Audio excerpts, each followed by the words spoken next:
You're listening to Reignite, a podcast about two friends who put off the main story to chase some side quests. Well, one of us did. Well, One more than the other, I suppose, and we'll get into that.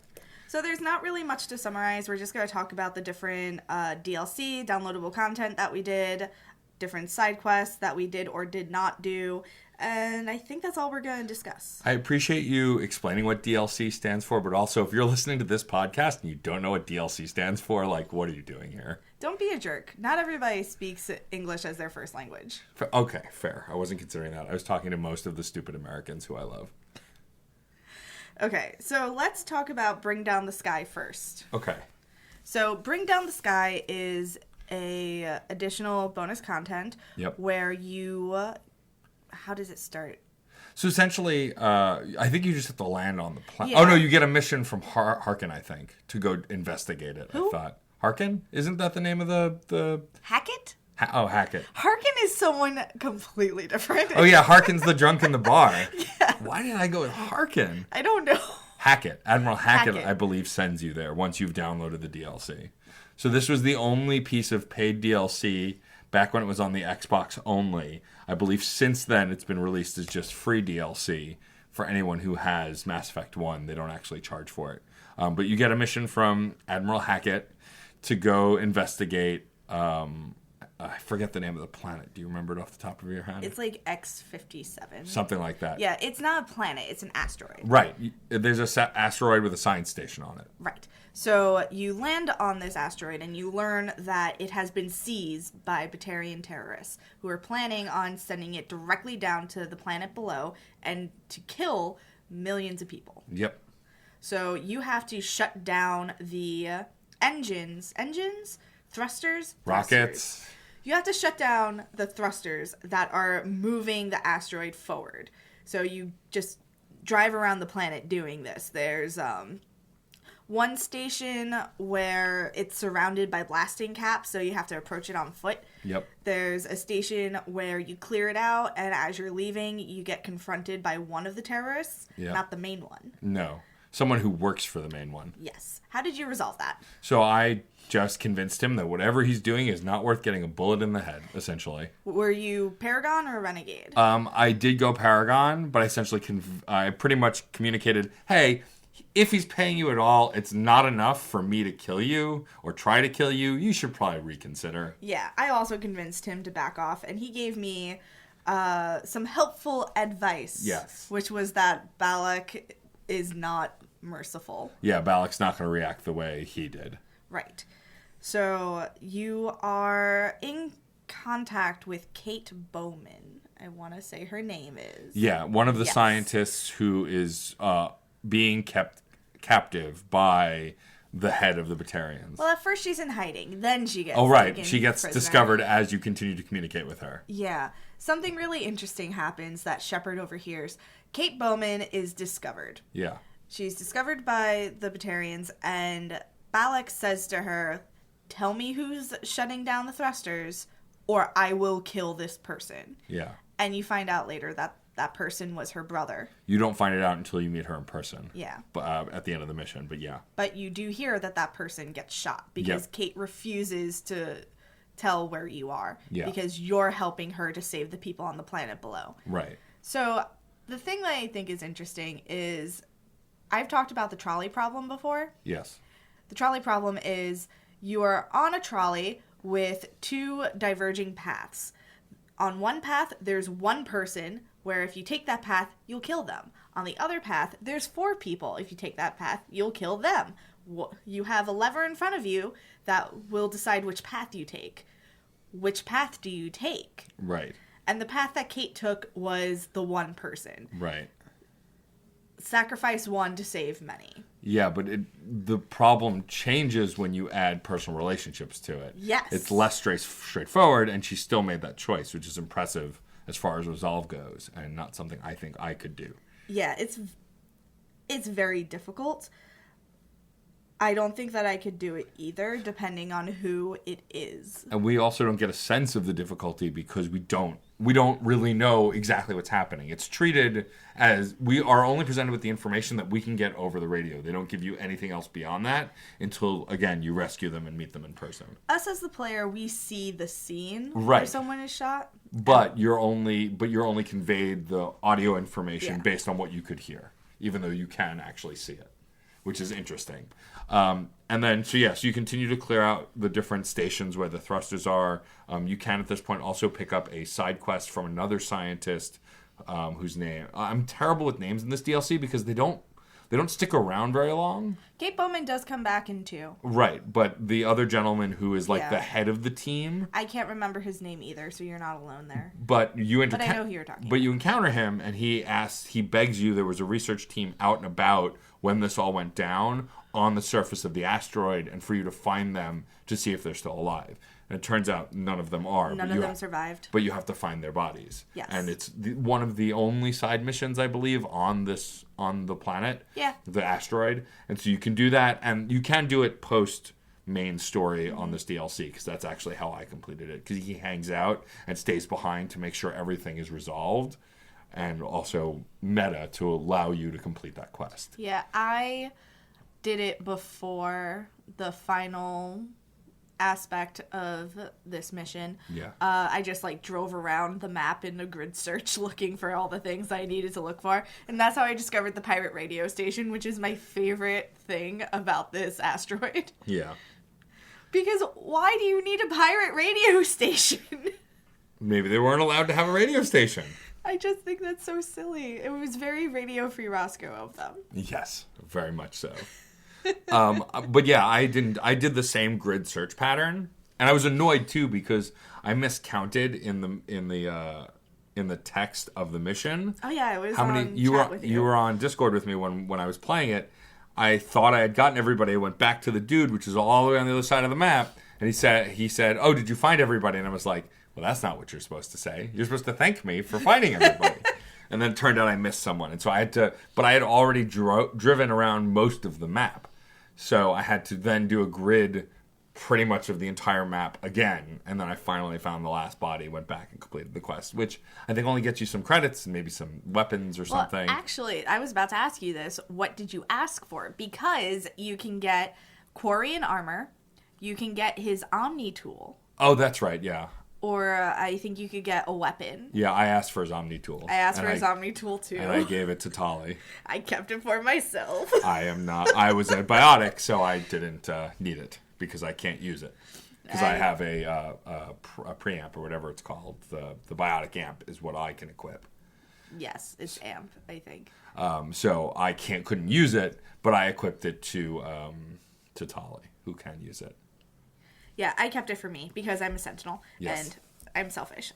I want the fun toy. You want the fun toy. Yes. We'll probably talk about this more when we start Mass Effect 2, but I'm curious if you're going to keep your class or change it. When we do whatever the nebulous thing that happens in the beginning of the second game that we're not talking about yet. Because I've played a Vanguard so many times that I may not keep it going through, but I don't know. Because you also played a Vanguard and chose differently because of that. Right. And also because knowing that I was going to pick a Vanguard as well. Maybe I'll switch. I don't know. I like doing Sentinel. Well, it's even better in the second game anyway. Yeah, because you also get the power armor, I think. You get armor. But I don't know. I have to think about it. Anyway. When you finally find the research station where Balak is, there's a huge fight. Yep.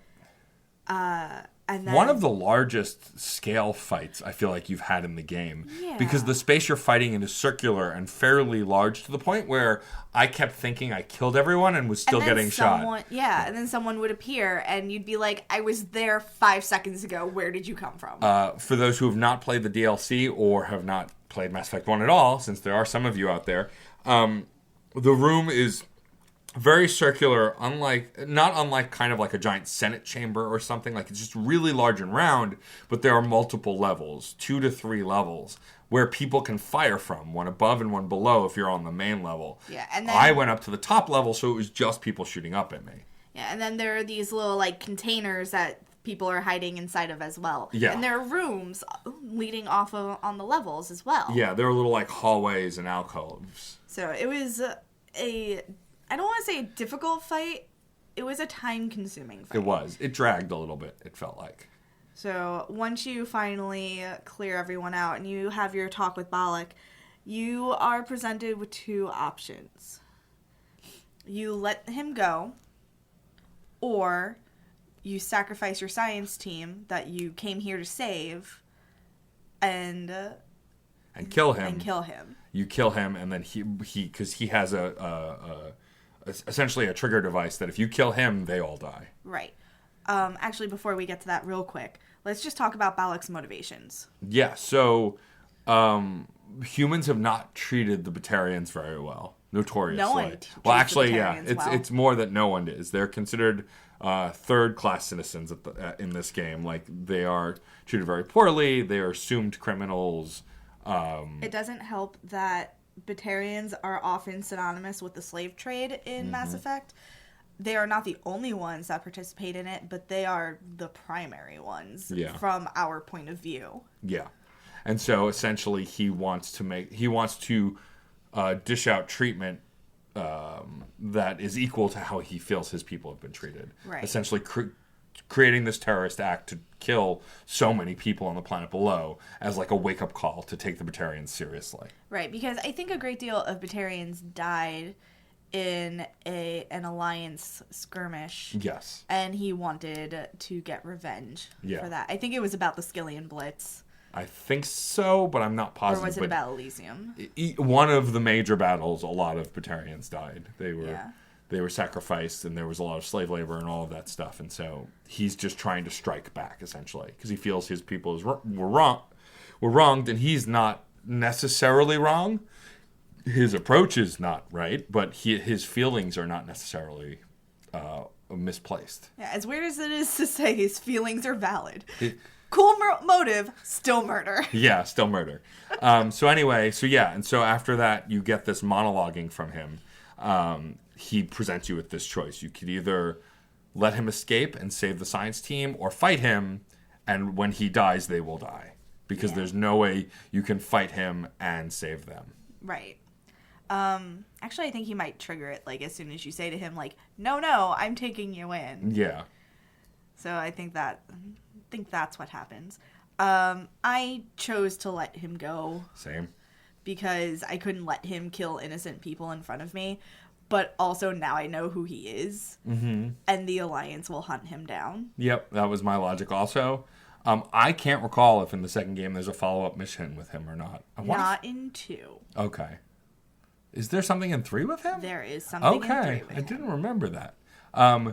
So I chose to let him go as well. I couldn't bring myself to let innocent people that I came to rescue die, so I can catch this one guy. Right. Because also, in my own life, I am a firm believer in those who deserve it will get what's coming to them, and so I felt like karma would swing back around to him, and I would get him at another point. Yeah, I know that it's a difficult question, because if we let him go, he can then just go do the same thing to someone else. Right. And he can just go hurt other people. Yeah.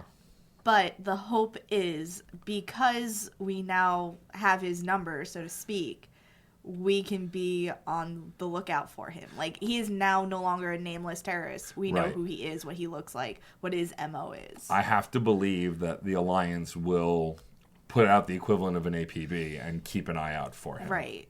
That was what I believed as the player and as the character. Yeah. And so that's... Same. So the choice didn't feel as difficult for me because I felt confident in my ability to bring him to justice. I think it was a little emotionally difficult for my shepherd. Yeah. Given her background. Yeah. Because she's a survivor of a slaver raid on Minoir, which was done by Batarians. Right. So going into this mission, trying to take on that shepherd's mindset, it can't have been easy. Yeah.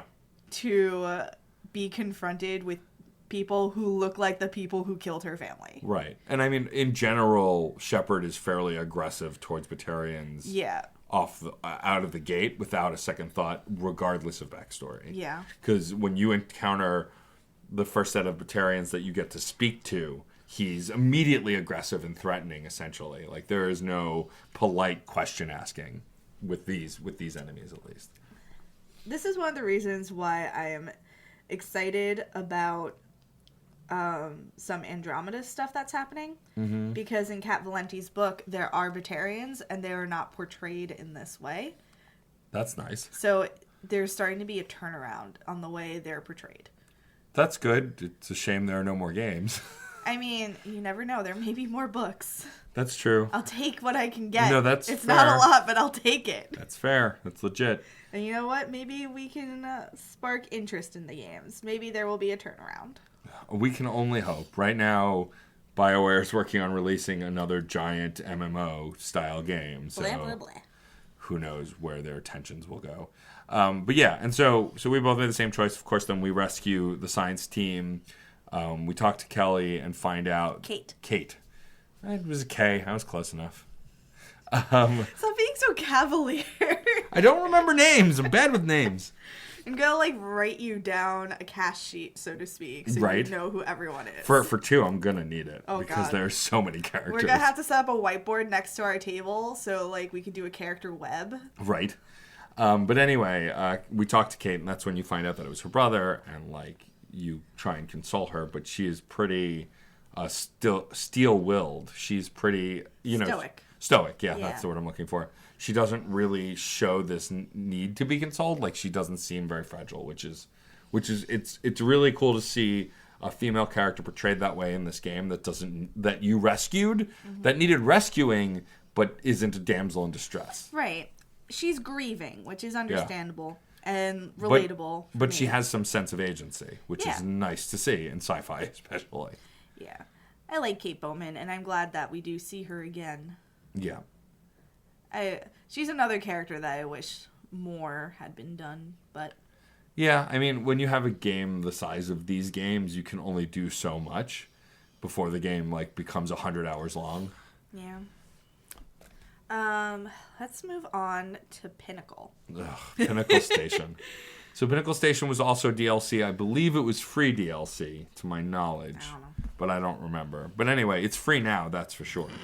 At least on PC it was. So Pinnacle Station is a training facility that you go to. I believe this one also is Admiral Hackett. No.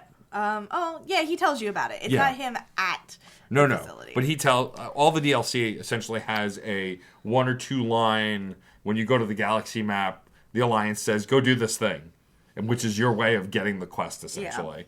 Yeah. And so Pinnacle Station is a training facility that you can go visit, engage in the training, and there is a minor narrative to it. So you show up and you find out that there's a rivalry between this Turian guard and a human guard. And the Turian guard insists that there's absolutely no way a human could beat any of his scores. And he insists that the guy cheated. Yeah. So Shepard, being Shepard, approaches and goes, "What if I beat your score? Will you stop being a dick?" And the Turian's like, "Yeah, okay. If you can beat my score, you can have my gun." And so that's pretty much the narrative, and it's a loose excuse to make you run training sims, which after I did for about 20 minutes, I was furious and bored and walked away. I conquered them all! So, yeah, there are, I believe, 4 locations with 2 simulations per location. 3. Oh, is it 3 simulations per location? Hang on. Oh, no. It's 3 locations per type. Okay, per type. Okay, Yeah. there it is. Sorry, I'm trying to find my chart where I wrote down what everything was and the times that I had to beat so I could track. Here it is. Yeah, so there were 3 time trials, 3 capture the flag, 3 survival, and 3 hunts. And there were 3 different locations. Yes. Yeah. So the time trial was you had to be fast, you had to be the fastest. Right. Capture was you had to be the fastest again, but you had to capture certain locations. Yep. And as soon as you captured one location, you moved on to the next location, and you had to do it the fastest. Survival was last the longest. And hunt was kill the most. Yeah. And every time you killed one, you got more time. Yeah. So, like, seconds would be added on for every kill that you made. So, I didn't write down my best. I should have. Because I think my numbers were pretty good. I will believe you. Again, it was this idea of creating a training sim and putting it in the game, which I totally get, and putting a tiny loose story around it to get you to do it, but it was not enough for me. Was the gun even worth it? What kind of gun was it? I don't remember, but I got a nice pistol out of it. Okay. But also, if you do it, though, then the admiral who's in charge of it, I think he's an admiral, while I'm talking, if you could look him up. Sure. The guy who's in charge of it says, hey, I noticed that you are number 1 in all of our trials. How about I give you a sim based on a real life experience of mine? And he goes, it won't be exact because, like, safeties are a thing. And Shepard goes, then shut the safeties off. Of course. And he's just like, okay, if you beat this, you can have my retirement home. Oh, yes, I do remember Like, this, yeah. I don't believe that you will win, and I will pull you out before you die, but if you do, my apartment on that planet over there is yours. And the only benefit of that is, like, you have a place to go to restock Metagel and grenades, and you can also spend credits to get resources, in some cases weapons. Huh, interesting. Have you found his name? I've not. I'm looking. I don't see it. Where are you? Oh, he is Admiral. Admiral Tadius Ahiran? Tadius? Ahern, yeah. So he is an admiral, you're right. Haha. My memory is okay. Better than mine. It's a solid C+. But yeah, this was the first time that I ever actually completed Pinnacle Station. I was very determined. I've never done it in all of my playthroughs, and I wanted to this time.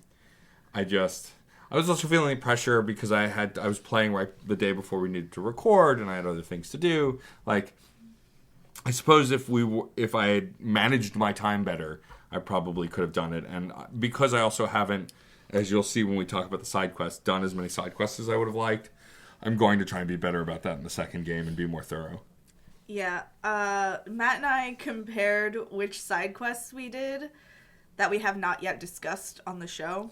I think I did one or two. One. I did one. You did one that I also did. But I am familiar with a good chunk of them because I've done them before. Right. So let's focus on the one that we both did before I veer off into talking about the ones that I did. Sure. And that was the moon base. Yeah. So there's a rogue VI on the moon base, Earth's moon. Like, yeah. There's a base on it. Yeah, the like moon. Our moon. Yeah. It's essentially humans are the pretentious New Yorkers of the galaxy. Like we say the city, they say the moon because there's only one moon. No, there isn't. But it's our moon.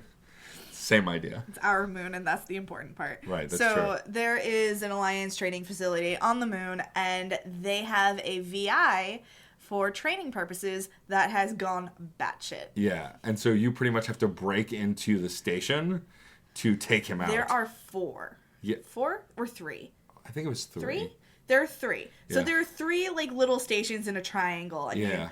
every time you like defeat one, the other 2 get harder. Yep. So you defeat one, and it's like kinetic barriers are now everywhere. Yeah. You defeat another, and it's like toxic gas will be released every time you shoot something. Yeah.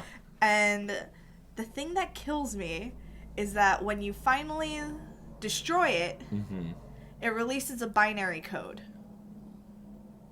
Oh yes, that's right. Yeah. Remember that? Yeah. Have you ever looked up that binary code? No, I didn't know you could. Oh, I did. What does the binary code say? Help. What? Help. But why? Why would it say help? Yeah, you have some fucking feelings now, don't you? Like,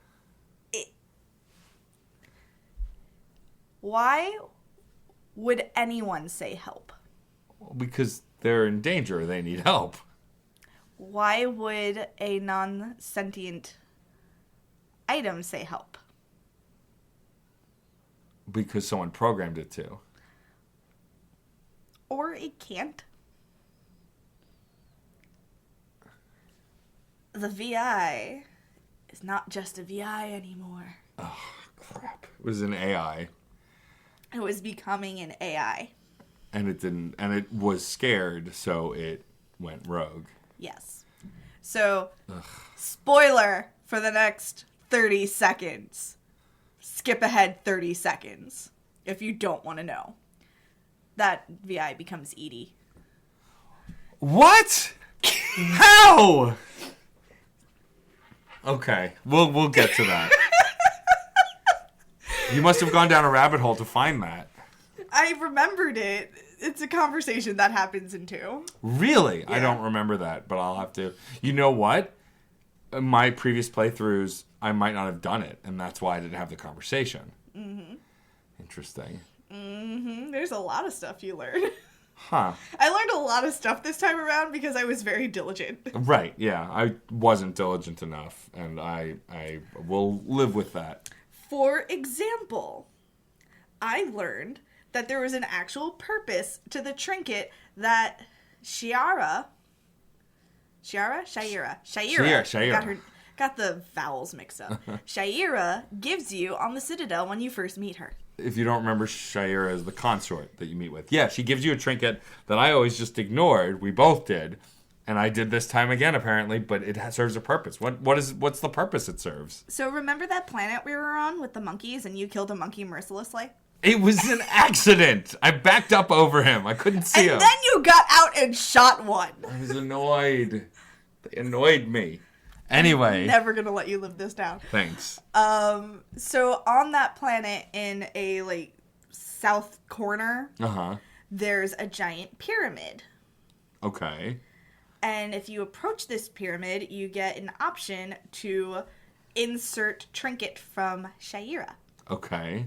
And when you do that, it's not a cutscene, and that kind of annoys me. It's all text. Ugh. It's all text that you have to read. And what is it?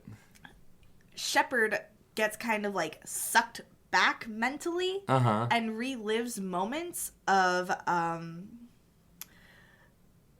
Neanderthal humans, proto-humans. Okay. And you learn that the Protheans had been observing humans. Since then. Yeah. So, as humans were beginning to develop, before they became humans, Protheans were studying them.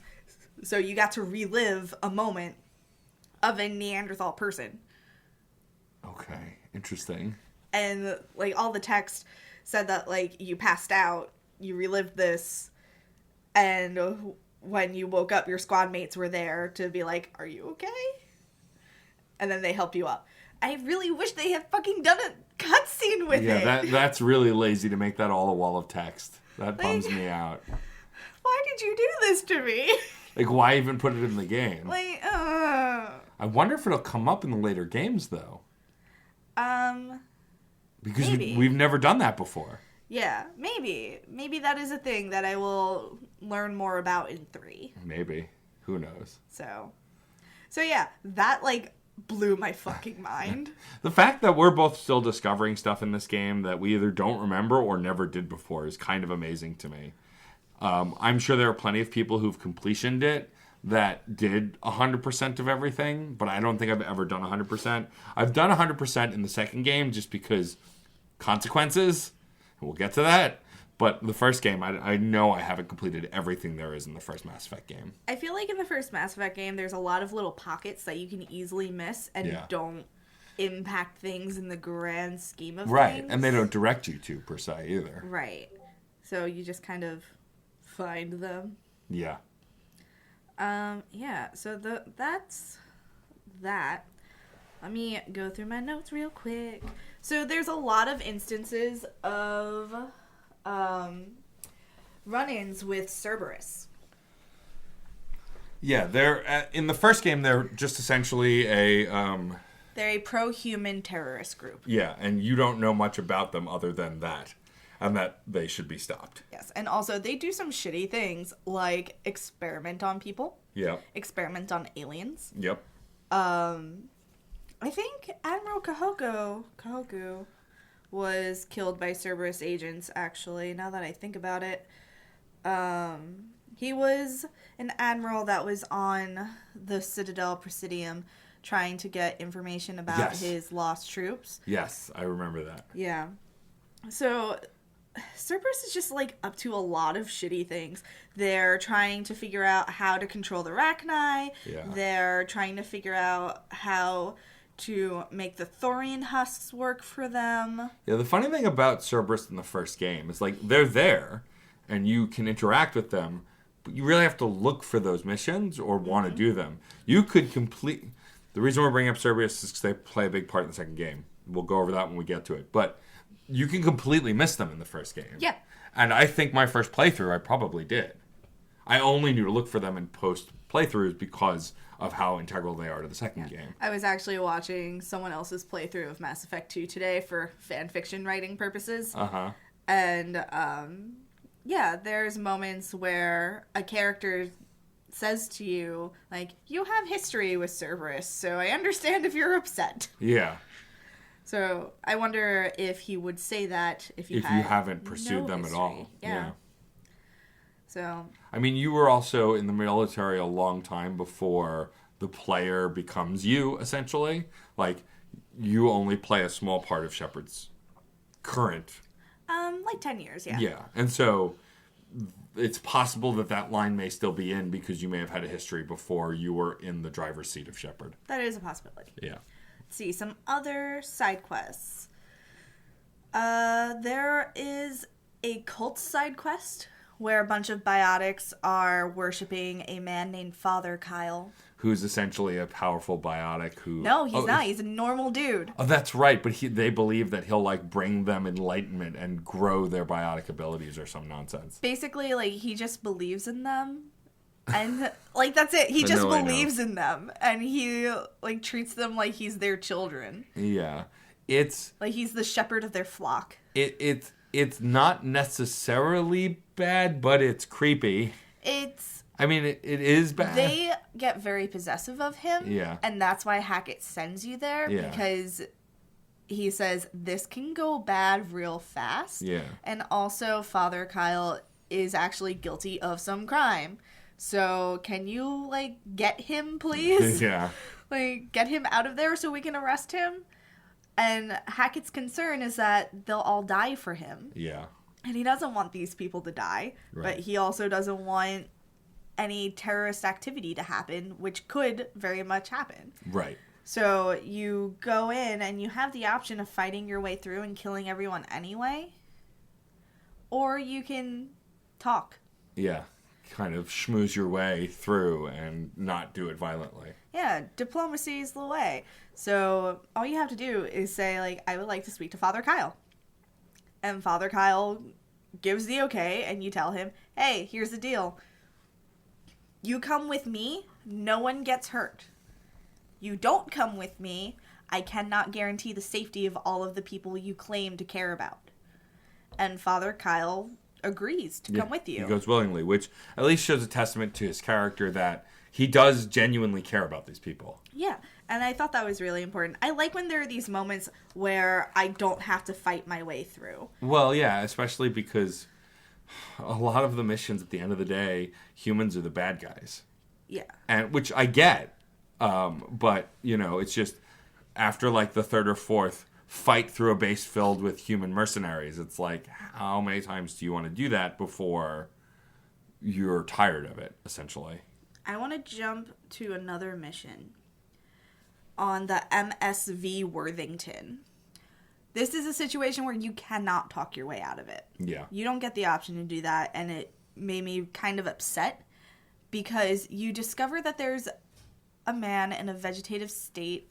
Oh, yes, this one. Yeah. And you find out that everyone has been killed, and through some investigation and listening to audio logs, you discover that there's a young woman on board who didn't want the man to be disconnected from life support, and she killed everyone to protect him, even though there's no chance he will ever wake up. Yeah. So you have two issues here. One, she attacks you. You cannot talk to her. You cannot tell her that you're there to help her. Yep. Nothing. You have to kill her. Yeah. As far as I know, if anybody has played this out in a different way, please tell me, because she came at me and I didn't know what to do, and I didn't see any way to have a conversation with her or to make it stop. Yep. So she just keeps attacking you till you die or you kill her. Yeah. And then you have the option, do I keep this person on life support or do I disconnect them? Which should you pick? I chose to disconnect them. Because if there's no chance that he will ever wake up again, all the people that he knew are gone. Yeah, he's going to be on an empty ship. Yeah. Or you'll ship him to a med facility where he'll sit plugged in still. Yeah, it's not...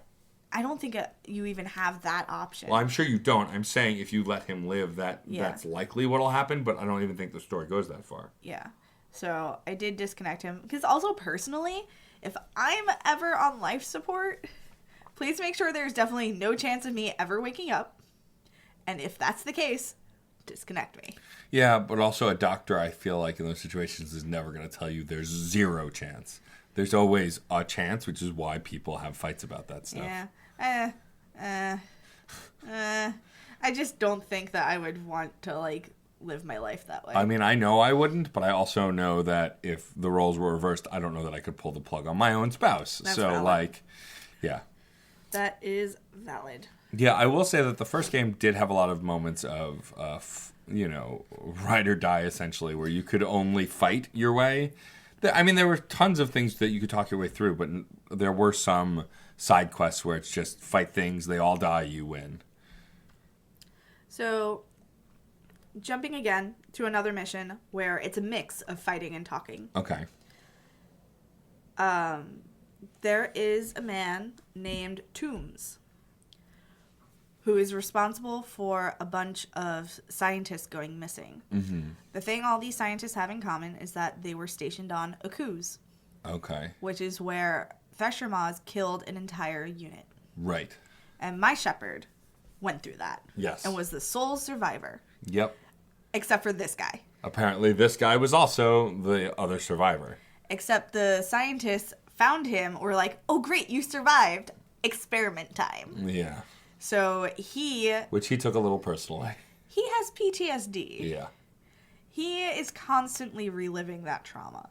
And the only way he could see out of it was to kill the people responsible for that trauma. Mm-hmm. So this is another situation where my shepherd has to be like, I was there and I have gone through not the same thing as you, because what you went through sucked way worse. Right. But I relate to you. And what I went through also sucked. So, I'm with you. This guy, fuck this guy. But we can't kill him. Yeah. We do have to put him on trial. People do need to know what he did. And so you were able to talk him out of killing this Yes. guy, the head scientist, essentially? Yes. I think it helped that I went through the same thing. I mean, ideally, regardless of the meta, it probably did. Yeah. Talking your way through it and making your choices, it made it easier, I'm sure, on a personal level. Yeah. It made me really upset because it calls to a very real issue that we have in our society where soldiers do not get adequate treatment for their trauma.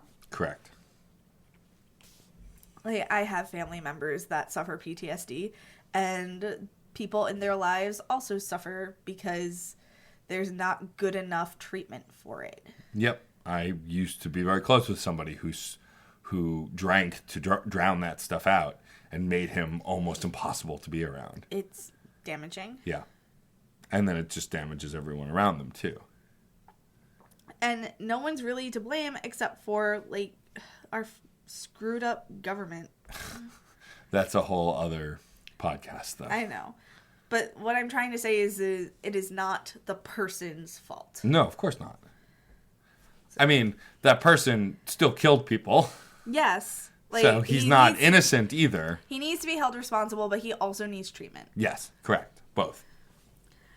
Let's see. There was Garrus's, quote, loyalty mission. It's not really a loyalty mission, but it's the precursor. Yeah. doing Garrus a favor.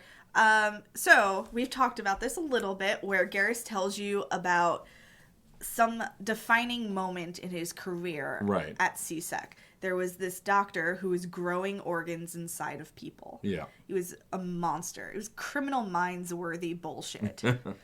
And he gets away with hostages. And Garrus wants them to shoot down the ship, but CSEC refuses to do it because they don't want the hostages to get hurt. They don't want civilians in the surrounding areas to get hurt. So they just let him go. And Garrus is arguing that they're already dead. They are captured by him. They will die. Right. So I'm still kind of like not sure where I lean on that. Yeah. But Garrus does tell you that he knows that Dr. Salion is doing his dirty work under a new name, Dr. Hart. Yeah. I just roll my eyes so hard. At that name, yeah, of course. And he has an idea of where Dr. Hart is. So you go to investigate, and Dr. Salion / Hart tries to play it off that he is not Dr. Salion. Yeah. And that he doesn't know what you're talking about. But Garrus confirms for you, like, no, that's him. And Garrus super wants to kill him. Yeah. But you can either let Garrus kill him, or you can say, no, we're taking him in. Right. The Paragon action is taking him in. The Renegade action is letting Garrus do the dirty work. Right. So I did the Paragon action because there's something that Shepard said to Garrus that I felt was very important. You can't predict how people will act, but you can control how you respond.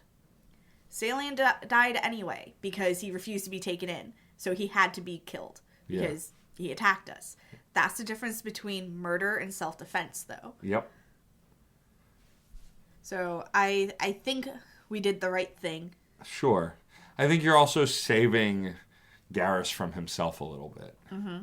Like he is on his way to becoming a colder, cynical person on his own, and you're trying to protect that and prevent that as much as possible. And so making that choice at least takes it out of Garrus's hands. Yeah, one of the conversations you have with Garrus, especially post this, yeah, is that he is thankful for all the things that you've talked about and showed him. He's thankful for that, whether you've done this or not. No, I know, but there is an added element of, like, you have shown me a different way. Sure.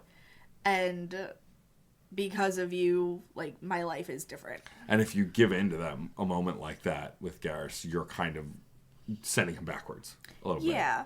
You're a role model for him. Yes. If you're playing as Renegade, then you do make him a little more ruthless. Yeah, you feed into something that was developing that didn't necessarily need to be nurtured.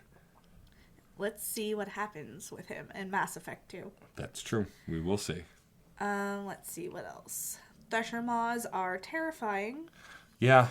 And we've all killed our fair share of Thresher Maws, or been killed by. Either or. But my least favorite thing that ever happens with a Thresher Maw is, like, I'm driving around and I'm trying to hit it and I'm just, like, screaming. Uh-huh. Because, like, what the fuck? And then I will not even stop. I'll still be moving. And the Thresher Maw will be like, and surprise! I come up from underneath you and you're dead. Yep, that happened a bunch when I was fighting the first one I fought. It just... there's a station where you go check a distress signal, and then a Thresher Maw comes up. Yeah. And that one, it took me like 4 tries to kill that one. I had talked about the whole coming up from beneath you and killing you to my husband, and he goes, I don't think they come up beneath you. And as he said that, it came up beneath him and killed me. And I just, like, looked at him. I was like, meh. This is your fault. It's your fault, John. How dare you? So, yeah. Let's see. We talked about Cerberus. Oh, I'm kind of disappointed that there's this side mission you could do for Rex to get his ceremonial armor back. Yeah. Right. We talked about this a little bit on one of the episodes. Yeah.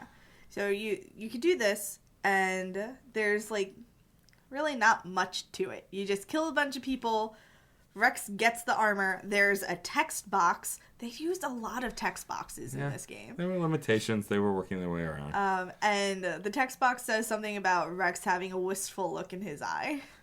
Which I cannot picture.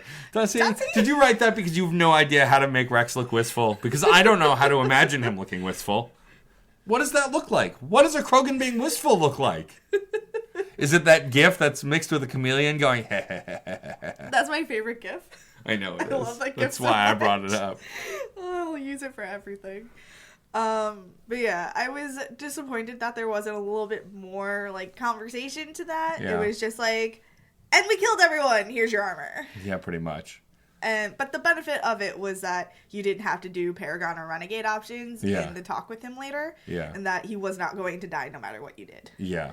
Yeah, a friend of mine online today called me out. He posted something about not being able to follow bad paths against your own morality. And I was like, I've done Renegade before. He's like, yeah, but the true test is, did you kill Rex? And I was just Who posted silent. that? Was that Rex? No, this is my friend Vince Vandal. Oh, okay. And he was like, yeah, but the true test of a Renegade playthrough is, did you kill Rex? And I was like, no. No. And he's like, aha! I think the true test of a Renegade playthrough is, do you interfere with Joker's love life? Yeah. Yeah, that's true. Because I could never do that. Yeah, that's the second game or the third game? Third. It is the third game. Every time, I'm just like, no. I just want my baby to be happy. When we get to the third game, I don't think I'll make these choices because the meta is too burned in my brain. But, like, there are some Renegade choices in the third game that are downright horrible. Yeah, they're bad. Like make you feel terrible, not want to play the game anymore. Terrible. And we'll get to those. I think we've pretty much covered all there is. I'm just reviewing my notes to make sure. Yeah, I clearly didn't do a lot of the side quests. I think the problem with the side quests in the first game versus the later games, which we'll get into more, is the first game doesn't really direct you towards these side missions. Like, you pick them up, half of them come from Hackett over the comms, but it's a quick, hey, do this thing. And you go, all right, I'll do this thing. And then it goes into your pile. And if you never look back, there's no point in the game where the game goes, hey, you should do all your things. Yeah, there's not a lot of, like, tags in the galaxy map showing you have a mission here and you have a mission here. It's really only the major missions that are highlighted. And that's part of it, too. Whereas in the second game, at least, because I remember that one best, there are tags for just about all the missions. Yeah, I really hate that there's no way to track where you've been in the galaxy map. Yeah, you can't. There's no way to know what planet you've already been to until you click on the planet, and then it'll show. Even then, really? Not necessarily. Oh, really? Like, not all planets are scannable. That I know. So, like... Yeah, some planets are just information. Yeah, so it could just be, like, a planet. And you could have visited that planet 3 times. There's no way of knowing. Yeah, that's true. So I'm just like, okay. And I'm trying to, like, search everything so I can get all the side quests and everything. And I just hit a point where I was like, have I been to this cluster? I don't know. I have no idea. Yeah. I started writing down where I was going so I can track it a little easier. But, God, if I was not taking notes, I'd be super, super lost. Yeah, and as someone who doesn't really take notes, I didn't double check a lot of stuff. Which is also probably why I didn't get a lot of the side quests done. You don't take notes? I know, shocking to anyone who listens to this show when I can't remember names. Surprised. I get confused in what order we're doing things. I bring up stuff we've talked about or haven't talked about. Yeah. I want it on record that I offered to print out the outline so Matt could have it in front of him. And he said, it'll ruin my dynamic. So we basically covered everything. There were a couple of things we didn't talk about, but nothing like super interesting came of that. We'd love to know what your favorite side quests are. Oh, yeah. Let us know either on the Discord, on our Facebook, Twitter, wherever. We'll get into the detail of social media in a bit. But yeah, let us know what your favorite side quests are. Like for me, I think, well, I mean, now knowing what I know about Redacted and the AI, that VI quest, that may be my favorite. But I really do like Bring Down the Sky. I think as the first game's first DLC, it does some really cool stuff. It's not like Mass Effect 1, it has not aged well to comparison of the other games. Right. But I think that's not its fault. I think that for what they were trying to do, it was still really good DLC. I think it was still a little fetch questy, like you're drawing from point A to point B to point C to point D, just to get the stuff done. But there is enough narrative threaded that it is actually interesting, at least. What I liked about it was that it's an interesting moral quandary. Like most moral quandaries, no right answer, really. Right. It's what you think is right.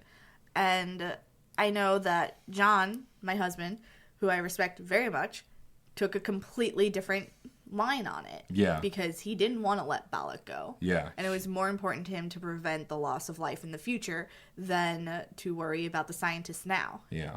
And I completely understand that. Yeah, I get it too. It's just not a decision I think I could make. But also, I'm the kind of person, and I'm trying to stay aware of this as we move into the next 2 games, which I promise we will, that I don't always have a lot of patience.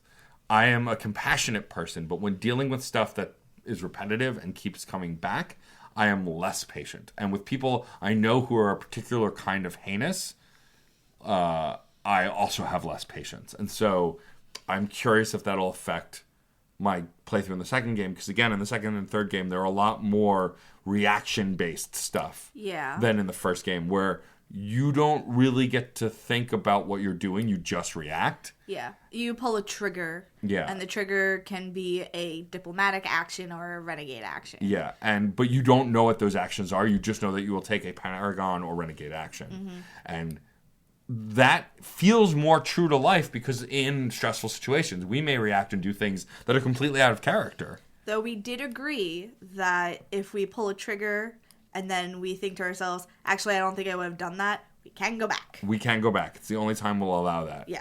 We've also decided on some other stuff that we'll get into more details about when we start Mass Effect 2, about certain things we cannot go back on. Right. Well, we've mentioned it before. Have we? Okay, yeah. That in the suicide mission at the end of the game, there will be no... If going people back. die, people die. People are dead. In Mass Effect, if people die, they're dead. Yeah, that's why we brought it up because of the Rex Right, right, that's right. Yeah. That's right. People know that people die. Yeah, that's true. That's not a spoiler. Yeah, that's true. We're not going to tell you who. And then in the third game, there's some people who die who... blah, blah, blah, blah, blah. Yeah, I know.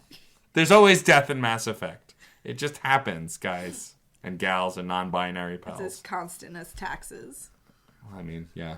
Do you want to move on to Fandom Corner? Sure, let's do that. So, the fun thing about this week's Fandom Corner is that Matt and I both engaged with this. Yes, it's true. Instead of just MJ doing her segment that I smile and nod to, that I'm happy that we have, but I rarely engage in, because she's more in touch with the fandom outside the games than I am. This I'm is something. More in touch in general. Yeah. Okay. Whatever. This is something that we actually engaged in together. Yeah. So you want to set it up? Yeah, sure. So I encountered a podcast called Lore Party, Lore Party, and they had an episode about my space spouse, Garrus Vicarian. They called it Mass Effect Space Batman. Which is not wrong. This is not their first Mass Effect show, or episode rather. They also did The Ethics of Cultural Genocide. They did BioWare's Warning about Artificial Intelligence, In Memory of Corporal Richard L. Jenkins, and Codex entries that we forgot about. So I'm excited to listen to all of those. Yeah. So Lore Party is a podcast that engages in the lore of gaming, I think, exclusively, across all platforms, across all companies, game types. I believe I saw stuff on World of Warcraft, which there's a ton of lore in that game. Yeah. So of course, because Garrus is everybody's favorite character, and if he's not yours, you're lying. MJ shared this on our Discord, and I happened to listen to it as well. And it's just it's interesting to listen to other people talk about Garrus with the same hard eyes that we talk about Garrus. Yes. I do think that they could use a femshep on their team, because it's a very bro-y conversation, which is not. There's nothing wrong with it. Well, yeah, because if you're a straight dude interacting with Garrus, he's going to be your ideal bro to hang with. You guys are biffles. But yeah, they could have used either a queer or female perspective, because that would open different parts of the conversation that I don't think they covered. And again, I don't think it's their detriment. They can only work within the field that they're comfortable with and know about. Just like us. Right. But I think it is interesting that something we both noticed was horribly missing. Like, until the end of time, I want them to patch Mass Effect so you can be a guy and have a relationship with Garrus. You should be into it. Anyway. Agree. They talked about great things like, is Garrus a good Turian? Yeah. His superhero complex. Yes. How he is Space Batman. Yeah, that he's got something for everything and knows a lot about a lot of things. Yeah. So I really appreciated it. They're a great group of guys. Definitely check them out. You can go to loreparty.com to find their episodes. And I think they're on pretty much every podcatcher you can find. Yeah, we happen to listen to it on Spotify. So if you have Spotify, you can definitely find it there. But I think they're on most major podcast platforms. So yeah, Lore Party.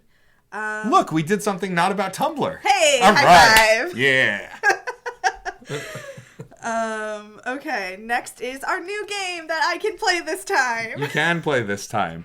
So we put out the call in our last episode to have people send us quotes of characters from Mass Effect 1 so we could guess who those people are. No context, just the quote itself. And so we have 2 quotes. They come from our good friend Ian.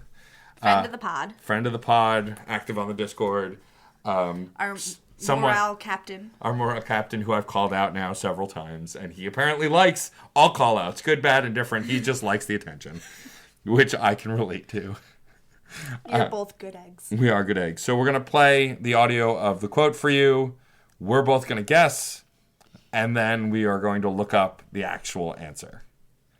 Which... Before you play, I just want to tell everyone, Ian coded it. Oh yeah, into the email. He coded it into encrypted it. He encrypted it into the email and then provided the cipher for the encryption, which I don't know if we're going to be able to easily do on our phones. We can. It's no big deal. Yeah, okay, it'll be fine. Anyway, since I have the files, do you want to pull up the encryptions for the answers? I'm going to wait until we do the quotes. Yeah. So do we want to do both quotes? Do a quote, our guesses, the second quote, our guesses, and then look up both answers? Okay. So here is the first quote. Anyone who fights us is either stupid or on Saren's payroll. Killing the latter is business. Killing the former is a favor to the universe. That feels very obvious to me. That's Rex. It's definitely Rex. That's Rex. I have no other guess. That's definitely Rex. All right. Here's quote number 2. Is submission not preferable to extinction? That's Saren. Really? That's definitely Saren. See, now I kind of want to be contrary and guess something else because you're so confident. Go ahead. But yeah, no, that... I dare you to go against me. It's funny. Coward. We were talking about party banter, and we got a villain quote, which is fine. No, I'll agree. I think you're right. I think it is Saren. Okay. So we're going to look up the actual correct answers, which I may cut this part out. I may not. Who knows? Depends on how I'm feeling. But while we figure that out, in case I don't cut it out, Ian, thank you for sending the quotes. Please, if you'd like, email reignitepod@gmail.com, either written or audio versions of those quotes, so we can play along together, and so I don't have to guess like a dummy while MJ looks this stuff up. And of course, with that said, now we'll go over the answers. Okay, so the first one was Rex. Of course. We were both right. And the second one was Saren. All right. I would only give you a point there because I kind of just followed your lead. Wow. I'm complimenting you. I'm giving you all the rewards.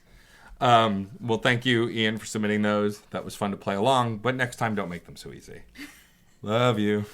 Wow. Whatever. We have a banter. Don't judge me. You're garbage, my friend. You knew that. Okay, so from there, we should go straight into listener submissions because Ian also sent us some insight about DLC by EA. Yeah, the name of the file that we are going to insert the clip is EA DLC Gripe. So here is our submission from Ian. Hey there, Reignite. It's Ian here with a little bone to pick with EA regarding their approach to DLC for Mass Effects 1 and 2, at least on PC, that is. So, Mass Effect came out back when, DLC was first becoming a thing, and so Microsoft supported that on Xbox 360, but most companies didn't have like a cohesive strategy for doing that on PC. And so for Mass Effect and for Mass Effect 2, the way that EA handled this was if you wanted to buy the DLCs, you had to go to their website, social.bioware.com, buy the DLCs, which would allow you to download an executable file and run that executable file on your computer, and it would modify the game itself so that you had the DLCs. Now, that probably seems reasonable if you bought the game on disc, but Mass Effect 1 and 2 were also available on Steam. And Steam, at least beginning in 2009, had the ability to distribute DLCs as well. And I'm not sure exactly why EA decided not to use that tool to distribute DLCs, but it was probably some sort of business reason. They wanted to stick it to Valve, whatever. So there was only one way to get the DLCs, through this stupid website that was obscure and nobody could find it. And the other problem is that if you bought the game through Steam and you installed one of these DLCs, well, that changes all of the game files. And so if Steam ever detected that the game files had changed, that there was something different, it would try to fix the game and wipe away all the DLCs. And so then you would have to go and like re-download them and reinstall them and everything. It was very bad. And also, now that we're, in 2019, social.bioware.com doesn't exist anymore. So I, as somebody who bought the DLCs, I don't know how I could possibly install them on my computer anymore. Which is, a big problem and gets into the broader subject of, here in this digital age, how do we archive things? How do we create, libraries of old stuff when so much of it is proprietary and relies on other structures that we've built that no longer exist? So that's my gripe with EA. EA has streamlined things a little bit since then. They now deliver everything through Origin, so as long as Origin exists, I guess we're good to go. But, that's still relying on another system. It's not DRM free. Oh well. So Ian's gripe is legit, but he is right. So I am playing, as I've expressed, I am playing on the PC, and Origin makes it easier, but not perfect. I am happy to report that I have transferred my saved version of Shepard to Origin. I tested it. I haven't created Shepard in Mass Effect 2 yet, but I've tested to make sure that it can find the file, which it can. And I recently bought all the DLC, and yeah, if you buy the DLC through Origin detects everything. You can actually even...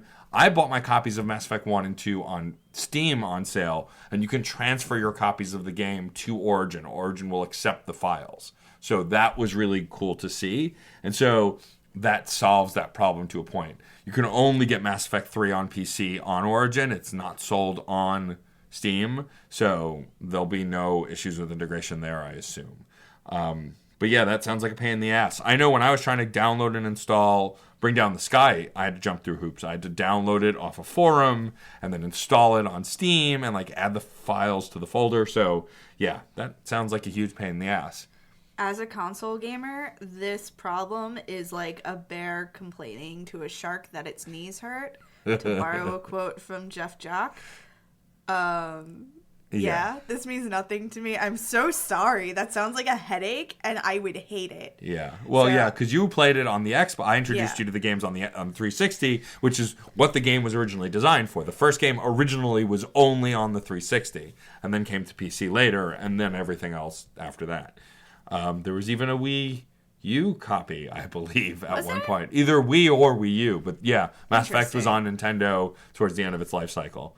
interesting. I think just the third game, though. But yeah, that would drive me insane. Yeah. Like, the whole time I'm listening to this, I'm just like, what nonsense? I mean, you're also not really a PC gamer, though. PC No. gamers are familiar with dealing with this kind of BS, though not necessarily just with Mass Effect.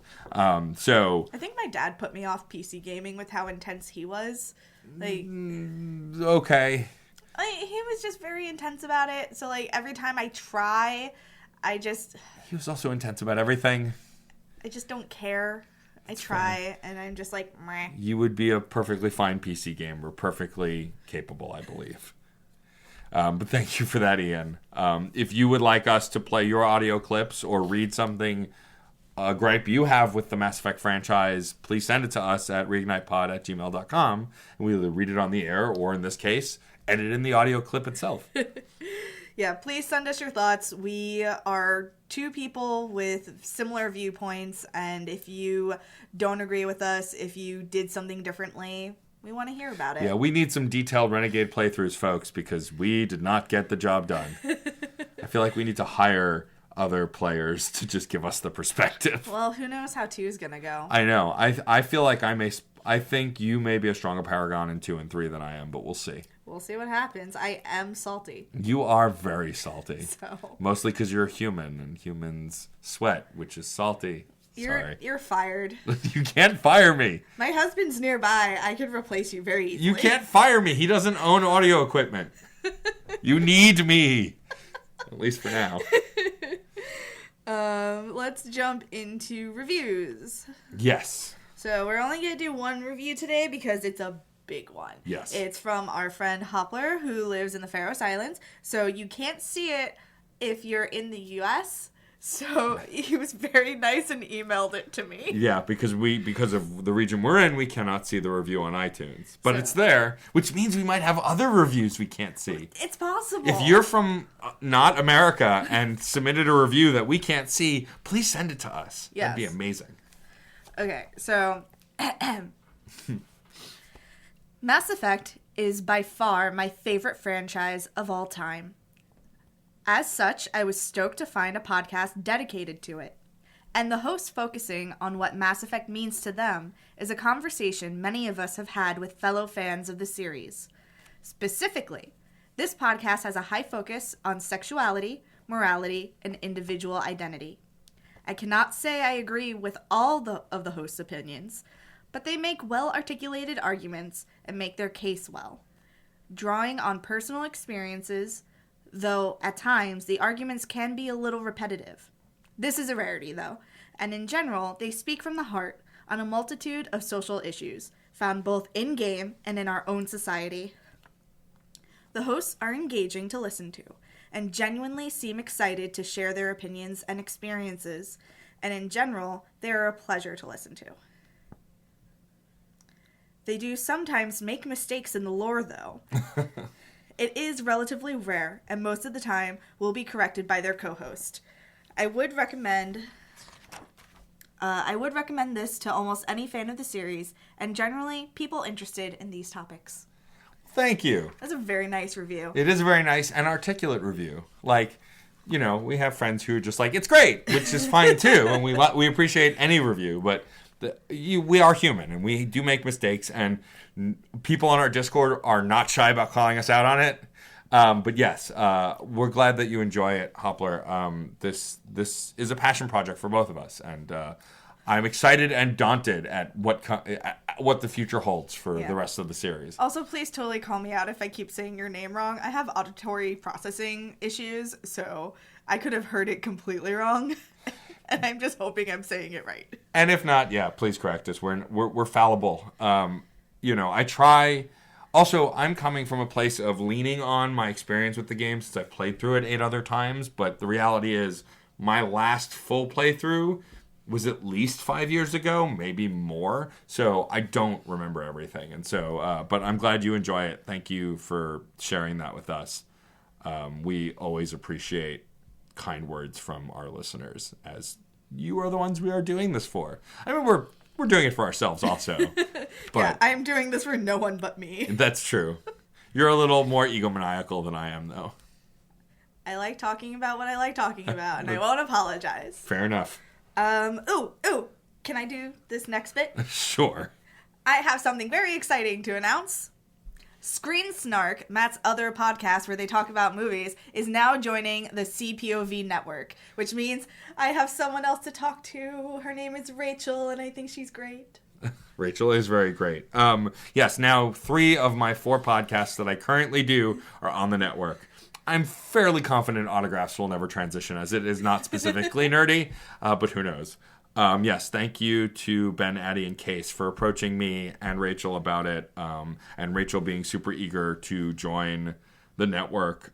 You'll be able to find all of the episodes at certainpointofview.com, certainpov.com. Yeah, I was about to say, certainpov.com, where you can find all of the podcasts on the network. There's a lot of really great ones for you to listen to, covering movies, video games, and general nerdery. Yes. And also, you can go there and or to our Facebook page to find a link to our Discord server, which we've mentioned several times.